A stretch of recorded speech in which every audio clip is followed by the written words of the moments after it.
I see a lot of videos online that talk about how to change your life. But what if you can create an entirely new life? What if you could create a new life within a life? And the only thing that was required was isolation. I got a much larger reaction to my Uranus in Taurus, which was transiting my 12th house video. I did a video on that and just kind of what that experience was like for me. And I got a lot of feedback from a lot of people that was like, I feel like I'm either in this season of isolation or I'm entering a season of isolation. And today I want to share 3 spiritual lessons that I got from my season of isolation, because I feel like it's not often talked about, the benefit and the necessity of these seasons of isolation. Now, it's really hard to reduce 8 years of experience within a small number of lessons, but I wanted to highlight the 3 most pivotal things that changed for me. And I want to preference my experience by saying, when I say a season of isolation, I don't mean that you are going to be isolated and alone for the entirety of however long that transit is. For me, for example, right before Uranus entered my 12th house, it was in my 11th house, and it had spent, 7 years there. And it was conjunct my Jupiter at the 29th degree, so at the anaretic degree, right before it moved into my 12th house. I will say that during that season, I was at the peak. I had an amazing, abundant friend group. I was in a relationship. I was working full time in a career that I was very successful in. And I also had launched a new business that I was working on the side, which was like a brand inspired by my own personal self-care and self-love journey. So very much surrounded by, loved by, involved with a lot of external relationships. But what I discovered once Uranus moved into my 12th house, and some of those things began to fall away. So I decided to leave my job to run my business full time. That also required me to relocate into a larger apartment. I went through a breakup during that time, and those things shook me up in such a way that I couldn't show up in friendships the way that I had shown up previously. And the reason why was because, unbeknownst to me, I was a certified people pleaser. I was doing all the work of holding a lot of these friendships or social connections together that I didn't really have any time for myself. So when this 12th house transit began, it was really a call to take some time for myself. I had already been on the self-love, self-care journey for maybe about 2 years at that point, but it was very much the external practice of loving myself, of getting my health together, of I started my fitness journey, my skincare journey, all of those things. But it wasn't really that deep dive of, let me go inside myself and discover the things that I was taught that don't belong to me. Let me go inside myself and identify these negative beliefs that I have around myself that is limiting my ability to be completely in love with myself. And plot twist, I had a lot.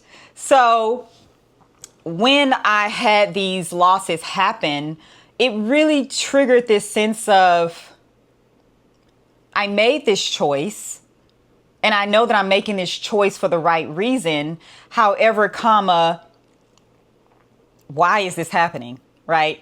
And I felt really called to spend more time with myself. Like I always say, my company was my greatest company to keep during that season.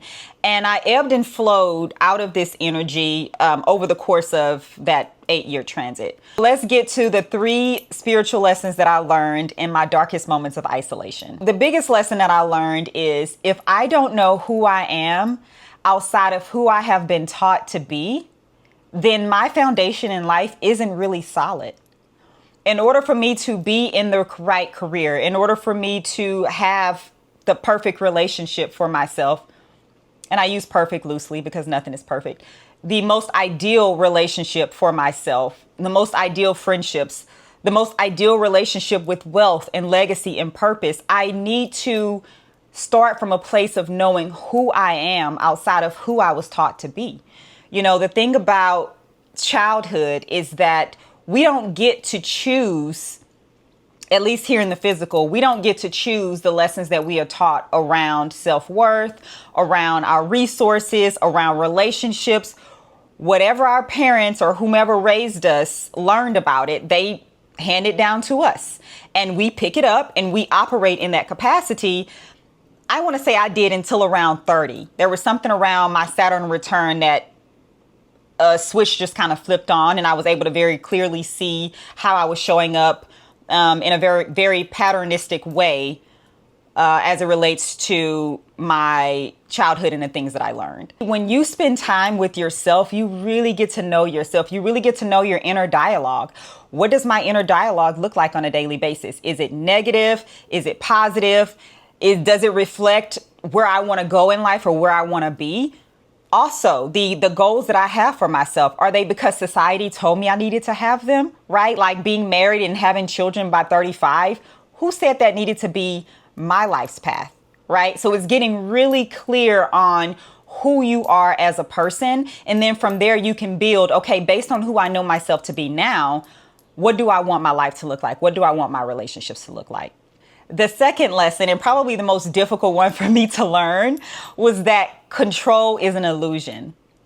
And if I have to have everything around me go perfect in order for me to feel safe and secure, then that is not living. That's control. That was a difficult lesson for me because I had really been operating up until that point from a place of I need to control everything around me, the relationships I'm in, my career, everything. And in this season, there were certain things that happened that I had absolutely no control over. And so I had to learn what it meant to really surrender and to recognize that just because I am in a state of surrender does not mean that I am relinquishing what's going to happen in my life, what's going to happen to me in my life. I am still co-creating my life with the universe. So there's accountability in that. However, I am not just sitting back and allowing for things to happen to me and reacting and responding to them. That is a very inferior position to live in, and you can't really rest in that because you're constantly being hypervigilant for what's to come next. You are reminiscing about the past so that you don't repeat past patterns, or you are trying to predict and plan into the future. And in either of those states, you're not actually living, because to live means to be in the present moment. So that was one of the big lessons that I learned. And the third and final lesson was that I am not bigger than the program because I am the program. And my spiritual awakening and astrology really taught me how to reframe my perspective of life, thus changing my experience of life in a sense that it should be rooted in first knowing who I am, co-creating my life, and then responding to the circumstances or the things beyond me. It should look like having a very full cup because I'm responsible for filling my cup, and then serving from my overflow. And when you are in a place like that where you are the center of your life, so life should be self-centered, not necessarily selfish to the point where it creates harm to other people, but absolutely self-centered in the great accountability of defining what your life is going to look like and the people that you want to invite in to your life. So those are the three biggest spiritual lessons that I learned. Control is an illusion. You have to know who you are in order to be able to live your life. And you are completely responsible for first being self-centered and living your life from an inward to outward kind of way. Thank you so much for watching today. If you like this video, please subscribe. That's it for this week. Thanks so much for watching, and I'll see you guys next week.